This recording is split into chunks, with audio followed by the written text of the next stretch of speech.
el fin del paro de los camioneros, ¿en qué quedará la acusación constitucional anunciada hoy por la Democracia Cristiana? ¿Seguirá firme o no? Para despejar el asunto nos acompaña el diputado Daniel Verdesi, jefe de la bancada de la Democracia Cristiana. Diputado, bienvenido a Canal 24 Horas. Muy buenas tardes. Muy buenas tardes, Andrés. Diputado, lo decíamos en el enunciado. ¿En qué queda la acusación constitucional? ¿Va o no va? Hemos verificado que efectivamente se ha depuesto el paro y las vías están despejadas en este momento o están en vías de despejarse. La situación, que era muy grave, con falta de abastecimiento de combustible, de alimentos, con la falta de descarga de barcos que estaban a la gira en Valparaíso, San Antonio, es una situación que debe resolverse. Y bueno, en este momento estamos en una reunión en paralelo con el presidente de la Democracia Cristiana para analizar, y hoy día en la noche a las 21 horas nos reunimos con los jefes de bancada de la oposición para analizar este tema. Efectivamente, haciendo esta verificación, sentimos satisfacción por el hecho de que la presión de la Democracia Cristiana ha rendido un efecto, y en ese sentido, aún cuando existen leyes que no se cumplieron, leyes que se transgredieron, ¿por qué no decirlo? La ley de barricadas, la ley de seguridad interior del Estado. Y esto va a ser evaluado hoy día en la noche con las otras bancadas de oposición. Estaba leyendo justamente el Twitter del diputado Matías Walker, también de su partido. Dice, vamos a evaluar lo que está ocurriendo en terreno. Es decir, ¿se han puesto un plazo más o menos para definir esto, diputado? Bueno, efectivamente, dentro de nuestro partido nosotros teníamos claro que esta situación era grave. Efectivamente, hay situaciones que deben solucionarse respecto a los camioneros y respecto a los choferes en especial, pero por otra parte, no puede tenerse a la población en una situación de riesgo como estaba, en la cual efectivamente había vehículos de emergencia que no podían transitar, había situaciones como falta de abastecimiento de combustible que efectivamente llegaron a producir graves problemas en el sur. Esto lo vamos a resolver hoy día con el resto de las bancadas de oposición, a las cuales les agradezco el apoyo que nos dieron en forma generalizada ante la situación que estábamos viviendo. Sí, diputado, porque estaba viendo también las declaraciones, por ejemplo, de otros colegas suyos, correligionarios de la Democracia Cristiana, el diputado Iván Flores, expresidente de la Cámara de Diputados, quien aseguró que se presentaría igual porque el daño ya estaba hecho. O sea, hay posturas distintas dentro de la Democracia Cristiana. Bueno, nosotros no teníamos mucha esperanza de que hubiera una respuesta rápida hoy día. Efectivamente, a las 11 de la mañana, que es cuando se cumplió el plazo, a las 11:01, yo encargué como jefe de bancada al diputado Gabriel Asensio que se encargara de redactar la acusación. Después los hechos ocurrieron muy rápidamente, ya que a las 12 se desmoviliza Valparaíso y después en la tarde, un poco después, el resto del país. Por lo tanto, creemos que tenemos que evaluar esta nueva situación y lo estamos haciendo, y como repito, hoy día en la noche además nos reunimos con el resto de las bancadas de oposición.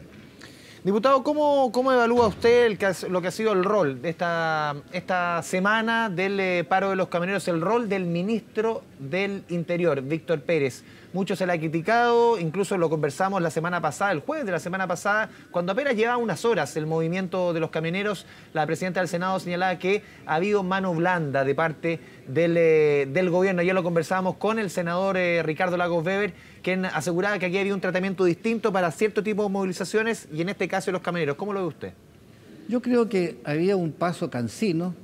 Yo no quiero criticar por la lentitud de las acciones, pero pareciera de que no había tampoco mucha recepción de los reclamos de los camioneros.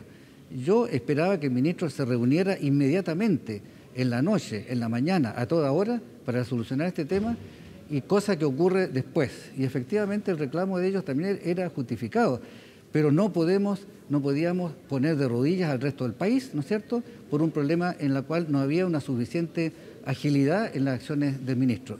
Espero que lo que haya ocurrido hoy día sea la tónica y en el futuro no se produzcan dilatar una semana un paro que evidentemente tenía a lo mejor la justificación de un reclamo, pero no poniendo en riesgo a la población. Sí, ya llevamos, o ya se cumplió una semana de paro con esta acusación constitucional que ustedes está en revisión, diputado. A ver, también hay otras interrogantes que van quedando de esta movilización. Por ejemplo, dentro del acuerdo que se había llegado con el gobierno, recién lo conversamos con el ministro de Obras Públicas, habían otros puntos, ciertos puntos que no quedan claros. Por ejemplo, respecto a ciertas ventajas en el cobro de peajes que podrían recibir los camioneros. Por ejemplo, tarifa plana ciertos días o algún tipo de tarifa especial en algunos tramos. Es parte, si es que llegase a un acuerdo de ese tipo, es parte de la negociación cuando el trasfondo del tema es la violencia, ciertas ventajas en el pago de los peajes cuando ya los transportistas, en cuanto al impuesto al diésel, pagan un cuarto en impuesto específico y muchos de ellos incluso descuentan buena parte en la declaración de impuestos año a año. Nos parece realmente un despropósito el hecho de que lo que justificaba el paro efectivamente eran acciones violentas, repetidas una y otra vez, del número de camiones quemados, de la agresión directa a choferes, etcétera. Que aparezcan estas demandas de tipo gremial en un momento tan complicado de la pandemia, donde yo me imagino que el ministro de Hacienda tenía esperanza en un impuesto al diésel y otras cosas que quedan absolutamente postergadas y por una reivindicación que creo que no corresponde. Eso también lo vamos a analizar nosotros y es un tema pendiente y efectivamente yo creo que hay una relación, ¿no es cierto?, directa con el señor Villagrán, que fue efectivamente candidato a senador por la UDI, y el ministro, quien también era senador. Yo pienso de que no puede haber un privilegio para unos y no para otros, ¿no es cierto?, y que aquí debería haber igualdad en el trato a todos los gremios. En este caso no puede haber privilegio. Yo creo que es un despropósito lo que usted señala. Usted lo que dejan aquí entrever es que había una relación cercana entre el ministro del Interior y este dirigente José Villagrán de Fedesur, lo que implicó en que no hubiese una mayor mano dura respecto del gobierno al tratamiento del paro. Yo creo que sí, efectivamente no se explica de otra manera, porque en este momento el tener bloqueados las carreteras, el propio ministro Enrique París señaló que había dificultades para el tránsito de vehículos de emergencia. Y más en el sur, efectivamente, un desabastecimiento que empezó a llegar a los supermercados, a las carnicerías. Eso era algo como para haberse preocupado inmediatamente y haber actuado con mucho más dureza o por lo menos diligencia para resolver los problemas.